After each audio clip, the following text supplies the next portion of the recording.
Star Wars Rise of Skywalker just celebrated its 6th birthday, so in today's video I'm going to be ranking all 12 theatrically released Star Wars movies from the worst to the best.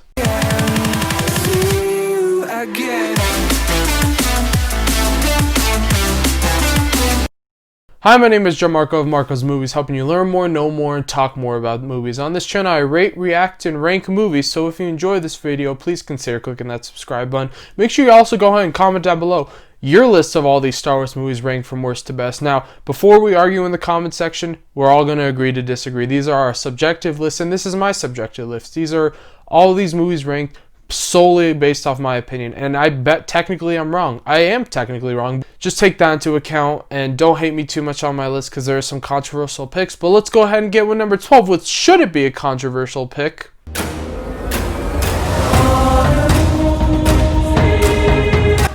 Do I really need to go into why this movie is the worst in the Star Wars movies? I do? Alright, well, let's just start off with, this is the movie that's literally revolutionized the George Lucas dialogue. So in Phantom Menace, yes, there was boring dialogue, but it was just boring. It wasn't freaking, it didn't feel out of place, at least, because it was just a boring movie. It was about politics. This movie has some of the worst dialogue and some of the worst screenplay writing I have ever seen. This movie is so boring to watch. This is probably the only movie on this list where about halfway through, I literally want to just go outside, scream at the top of my lungs, need to take a 20-minute break to come back and watch the rest of it. Now, even with this movie, there is aspects of it I enjoy. Like, I really enjoy the fight sequence between Jango Fett and Obi-Wan Kenobi. I especially love when Obi-Wan Kenobi's getting missiles blown up at him, and he's just like, I also really enjoy the Jango Fett's like little bomb things he shoots out of his Slave 1 in the asteroid field, and it makes that one cool ass noise. It's like, and also it technically looks okay. It holds up fairly well. It holds up a little better than Phantom Menace, not the lightsaber fight. My god, this is the worst lightsaber fight in the entire saga. No, there's not even the 5-second thing with Darth Vader at the end of Rogue One's better than this. And I also enjoyed the Jedi, like the Gladiator Coliseum fight, even though it makes no sense. It just doesn't make sense, this movie, but I still can sort of watch it as a Star Wars movie. I hate this movie, and one thing I will say about this movie is I would consider watching Batman and Robin over this movie. Would I? No, but I consider it for 0.2 seconds, so that should already tell you enough of why this is my last place spot.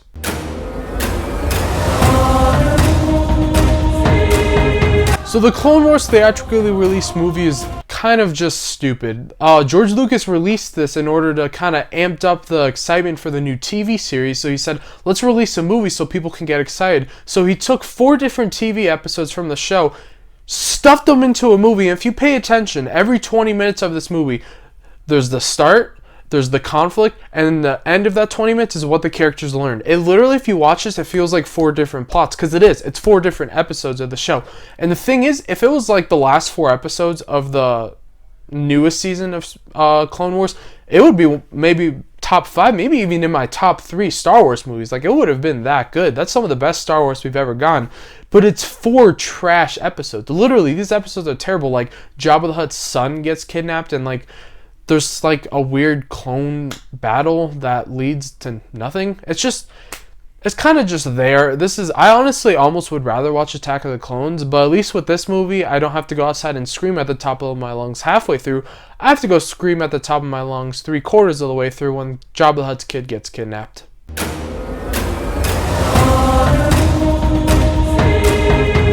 The Last Jedi is one of the most controversial movies of all time. 50% of people love it, 50% of people hate it. I'm like more towards the hate, but I don't hate this movie. Honestly, technically, this is one of the best Star Wars movies. It's so beautiful. That throne room sequence between Rey, Kylo, Snoke, and all the guards is one of my top 5 scenes in Star Wars history. It's so beautiful to watch. It doesn't have much like value in it, but it's so beautiful when they're just all battling in that little throne room and the lighting and all that stuff. It's awesome. What goes wrong with this movie is The Force Awakens was setting up something so much different than what this movie went for. So, Force Awakens, the first movie in this sequel trilogy, was trying to set up Rey's character, Snoke's character being the new Emperor, and Kylo Ren kind of being a conflicted kid going between the two. Then Rian Johnson comes in, gets rid of Snoke, makes Luke a guy who drinks cow's milk, makes Rey kind of OP without much training, and Kylo Ren doesn't really have much conflict in this movie.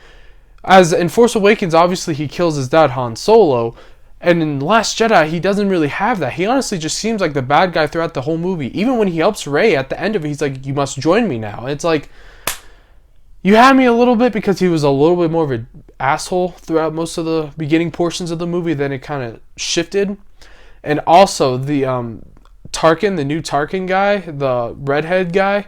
In The Force Awakens, he was getting set up to be the new Tarkin in the original trilogy. Obviously, he only last one movie, but he was a badass in that A New Hope. And he just gets so wasted here. All he really does is gets thrown around by Snoke when he messes around for comedic aspect. And this movie, in the middle of the sequel trilogy, it kind of just feels like the made-for-Netflix Star Wars movie to me.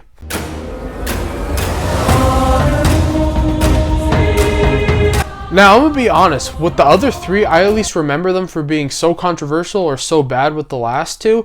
Rogue One, I really don't remember at all. The only thing I remember is the last 5-second badass Darth Vader sequence, which, yes, is fan service, but I'll eat that shit all day. Fan service me up. I honestly kind of forgot the story of this movie. This is just...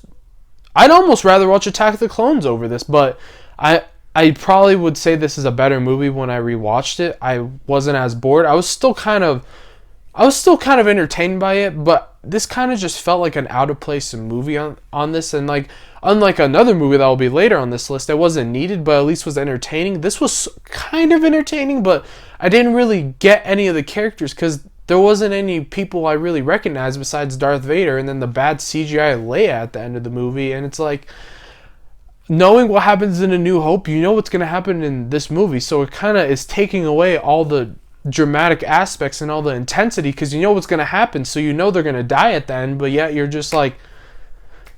I mean, you get the blind guy who's like, "The Force is with me, I'm one of the Force." That was kind of cool, I guess, but yeah, this is honestly the most forgettable Star Wars movie for me.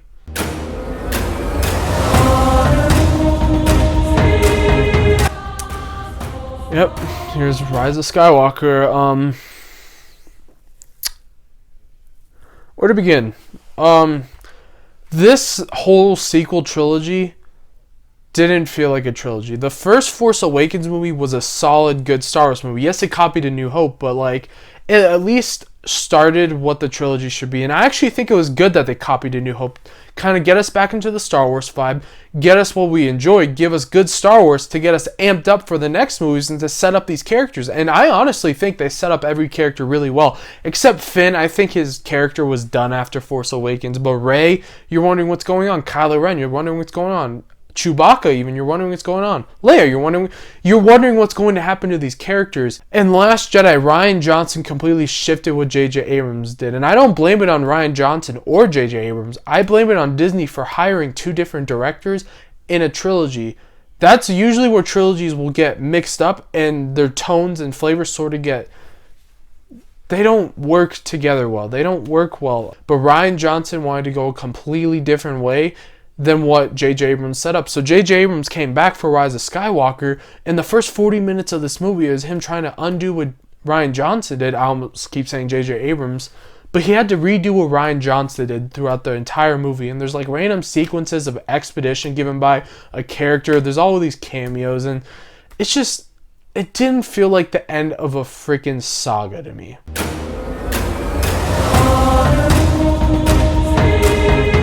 When I was saying before, when one movie higher on this list was at least entertaining, Solo, a Star Wars movie, was just that for me. This is honestly the Star Wars movie that I can just watch and be entertained and have fun with it. I don't really need to worry about anything. It's just an entertaining movie. We have recognizable characters, and it didn't add anything to Han's character. It added a little bit of emotional ground, seeing that he had a past relationship before Princess Leia. And I also love seeing how him and Chewbacca met. That's also really entertaining for me. Also, Childish Gambino playing a young Lando was really awesome to see how they formed their bond, because obviously in Empire Strikes Back they already have been friends, and he was like, "How you doing, you old pirate? So good to see you." And you're just like, how did they become friends? Because there's these two pirates, because Lando's sort of a pirate, but he's a little more successful. And so you're just like, how did they butt heads? And seeing how they butt heads and how Han won the Millennium Falcon, it's just fun and entertaining Star Wars for me. This is probably the most popcorn Star Wars movie on this list.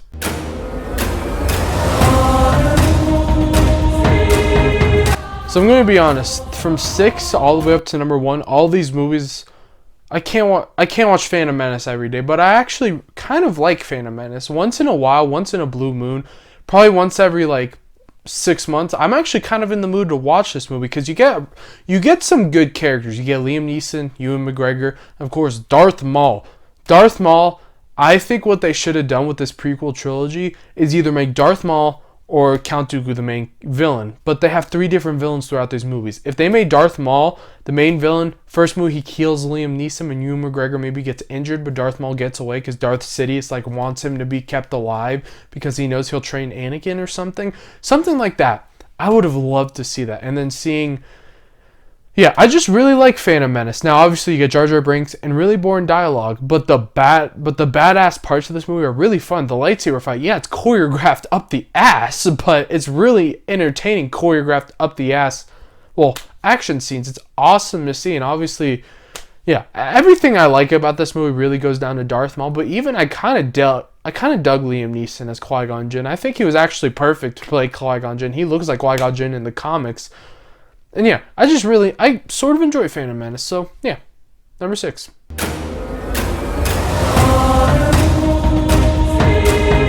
So now from 5 all the way to number 1, I really like every single one of these movies. And we're starting out with Force Awakens. Like I said, Force Awakens was a good start to start a trilogy. Wasn't the most original movie whatsoever, but I actually think they did the right thing by playing it safe with this first movie to get us excited back to get into Star Wars.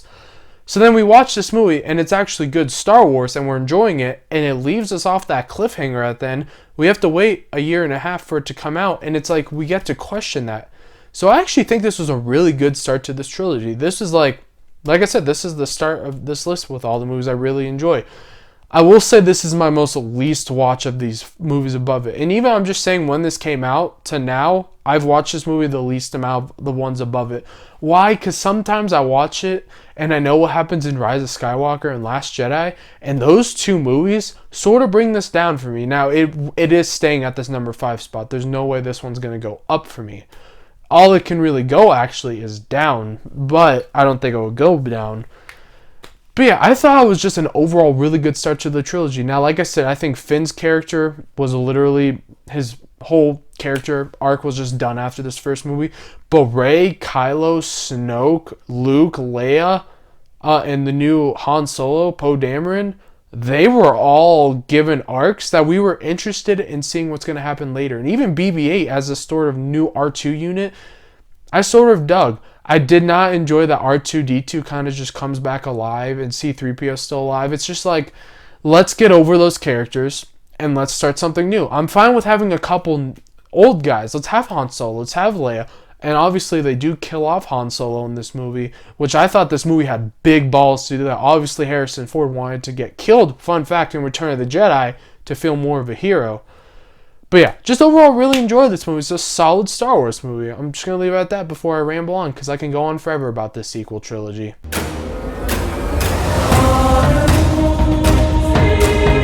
This is where the controversy is going to spark up. Return of the Jedi is my number 4. This and my number 3 have flipped about 3,000 times in my head, but I think I enjoy the third one more than this one. Why? Because the Ewoks in this movie, while I don't mind, when I think about it, this was the first time George Lucas introduced Star Wars to being really made for kids. Now, obviously, the idea of the space lightsabers, it's going to go towards kids.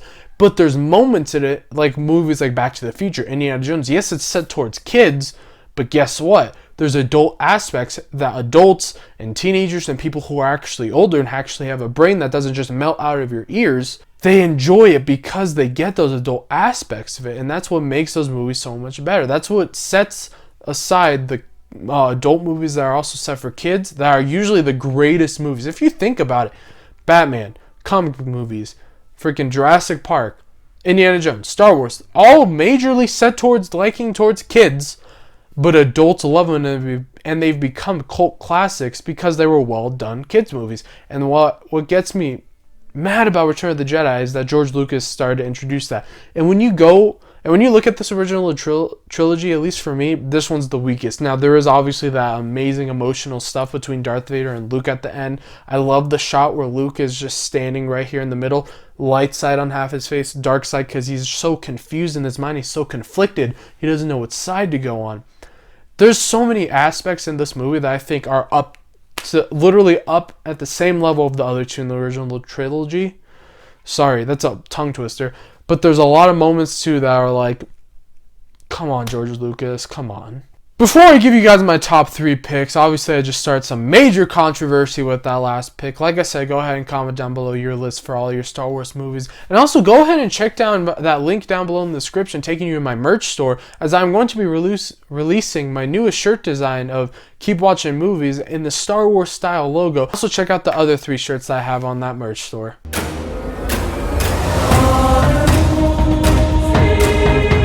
I'm sorry guys, there is a prequel movie in my top 3, okay? Relax. Let me explain myself. Let's talk about the bad first. There's moments in this movie that you could feel the George Lucasism of the prequels in these movies. There's some bad dialogue. You're so beautiful. It's because I'm so in love. Like, there's generally moments in this movie that are like, George, what is this, Attack of the Clones? But as soon as you get into this movie, you realize this is going to be a better movie than the prequels. That opening 20 minutes was really awesome. And Ewan McGregor as Emperor Palpatine trying to conflict Anakin to turn to the dark side reminds me of Emperor Palpatine doing it to Luke. But he's doing it in such a literally the same way, and seeing someone actually follow the path and turn into the dark side is really amazing. And how George Lucas handled it was really excellent. Seeing Padme and Anakin's confliction between them as Anakin's turning.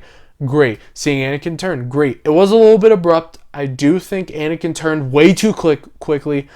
There's moments that are really dumb in this movie, but overall, I think I'd rather watch this than Return of the Jedi, simply for the fact of seeing Anakin slowly turn to the dark side, and that ending fight between Obi-Wan and Anakin. In my opinion, after watching the Clone Wars, now I am going to say this, I've watched the whole Clone Wars TV show, I've watched all these movies a million times.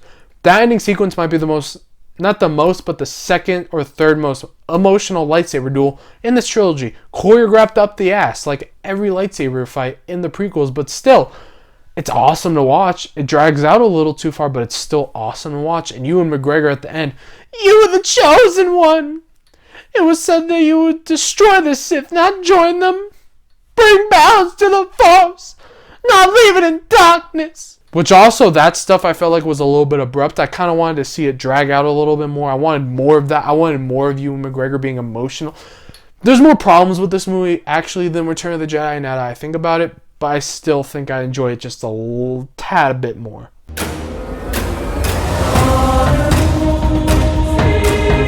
This is where it gets really tough for me. But A New Hope is my number 2 Star Wars movie of all time. And I think it's set in stone. It will be number 2, maybe forever. Maybe it'll go down. No, it's never going to go down. It's always probably going to be my number 2. And A New Hope was just, it started this whole trilogy. It started Star Wars. And when I rewatched this movie just a couple days ago, seeing it and trying to get my mind off of what I know Star Wars is and it being such a big impact in my life and modern culture, it's a excellently made movie. The freaking drama going on between Luke and obviously Alec Guinness's character and Darth Vader going against each other, and that little lightsaber duel, while it's boring, you still feel that conflict, and with the prequels helping bring that relationship up a scale between Obi-Wan and Darth Vader, it's so much more emotional. And also, we get introduced to so many characters in this movie, and how they handle it, how they handle telling this galaxy far, far away is so compelling. You want it to be real, and you almost do believe it's real sometimes. And yeah, this just started, in my opinion, the greatest franchise there ever has been. I don't think there's been a greater franchise than Star Wars. Star Wars is such a big universe, and this movie started it all. And the special effects still hold up. This movie still holds up. I love A New Hope. I love this movie. But at my number 1, you guys already know this. This is my favorite movie of all time.